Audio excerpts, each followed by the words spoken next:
Hello my fellow readers, it is July 15th and that means it's time for book chat. This month's topic, since we are in the height of summer here in the northern hemisphere at least, is your ideal summer reads. You can either give us a list of what you're planning on reading this summer or your perfect reading selection for summer would be, or you can just talk to us about what it is that you look for when you're picking a book to read in the summer, if your reading habits are any different in the summer, and if there are certain books that just say summer to you. For me, I pretty much read anything, anytime, but that being said, there are still books that I view more as summer books or that I want to read more in the summer, so I'm going to focus on that.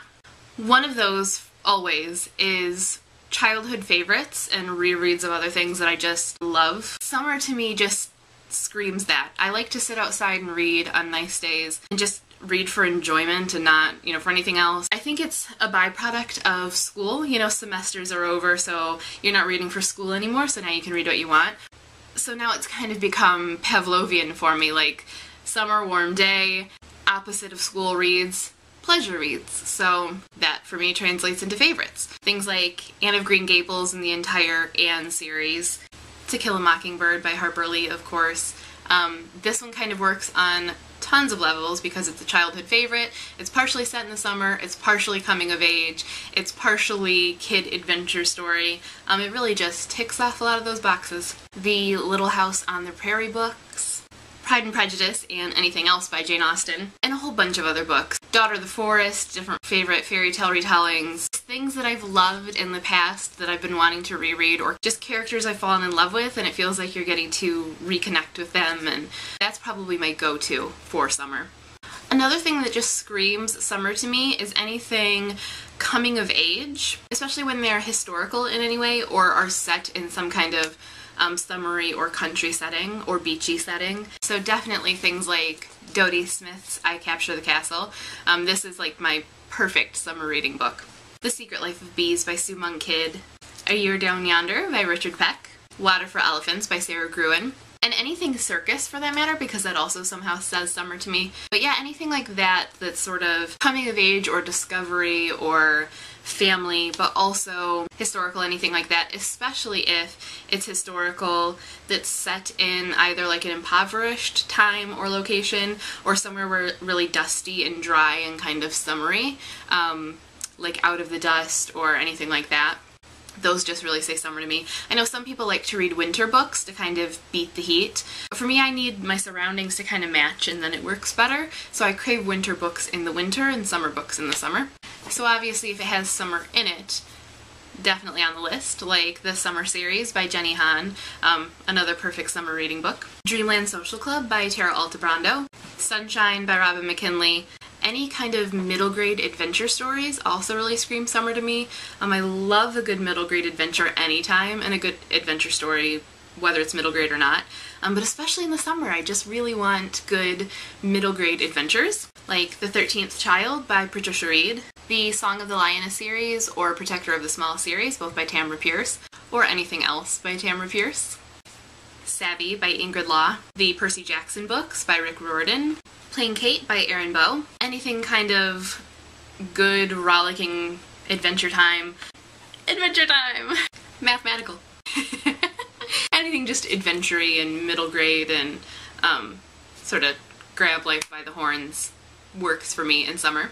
Set in schools works too, like Jellicoe Road, A Separate Piece by John Knowles, or the Harry Potter books. I think that's maybe my version of craving winter books in the summer. In the summer you're not in school, so it's okay to read about books set in school because you're safe from that. There's a good buffer in between. You've got months of, sitting at the beach, so it just works. Also, graphic novels. I think that's for a couple reasons. One, if you're sitting outside reading, it's easy to get distracted by everything that's going on around you. People are having picnics and barbecuing and ooh, there goes a pretty butterfly, and oh, look at the trees and the birds and everything's so pretty, and you just stop to feel the sun.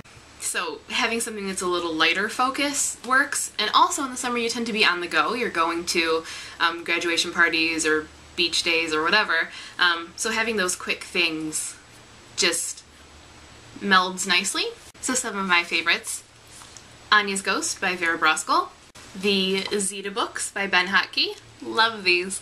And they work on the middle grade adventure level too. Bake Sale and Robot Dreams, both by Sarah Varone.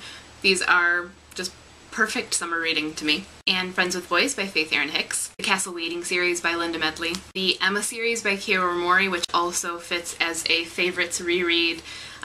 Just anything like that just really kind of screams summer reading to me. I also sort of crave magical realism in the summer.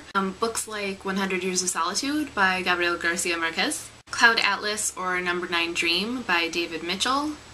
Kafka on the Shore by Haruki Murakami. The Time Traveler's Wife by Audrina Finnegar.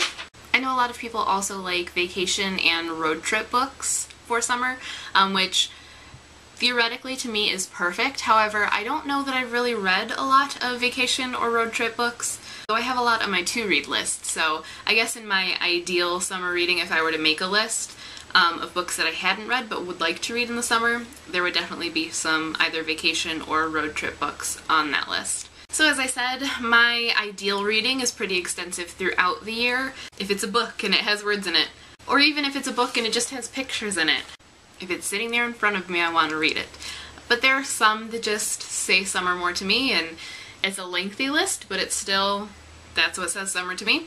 So I'll leave links to all of the books below so you can check them out. I think any of them would make perfect beach reading, backyard hammock reading, whatever it is, just really great summer reads. I would love to know your ideal summer reads, so whether it's a list or whether it's just what you look for, definitely let me know, either in the comments, or you can make your own video and link it up as a video response, or do a blog or vlog post and link it up at the linky on the bookrat.com. I will leave the link for that below as well. That's it for this month's book chat. I can't wait to see your lists. I hope you're getting a lot of fantastic reading done this summer, especially if you are out of school and finally getting to sit down and pleasure read. If you have any ideas for book chat or topics you would like to see, let me know in the comments. And that's all from me this month. As always, happy reading!